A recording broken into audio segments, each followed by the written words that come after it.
Bonsoir, Balandinho sur RD Congo Info.fr. Tout le monde est d'accord Kakandenge Tolobaka. Alors, Lelo, Touye na Sango ya Mawa. Moi, votre humble serviteur Gradi Mouya Ibenge de la presse congolaise. Kakandenge Tomesa na ko informer bino na une grande vitesse.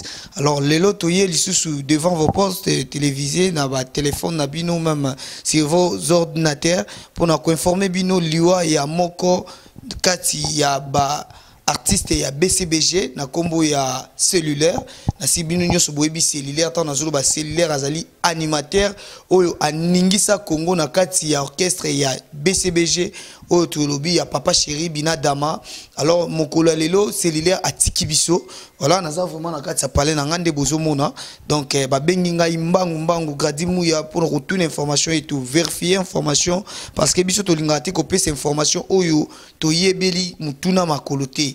Alors ti nazo telema liboso na bino boye nazo informer bino et je vous assure nazo assurer bino qui est cellulaire ou aza animateur na kati ya BCBG aza lisusu na bomo ite atiki biso na mokola lelo nzoto na ebongo ezali na hôpital général de Kinshasa donc ya mama yemo esika wapi nzoto ya cellulaire asali crise bo tuna ngai Gradi Mouya akufi na nini cellulaire asala ki crise et tant ba memie na hôpital kuna na hôpital nde ake kokata mutema na hôpital général de Kinshasa.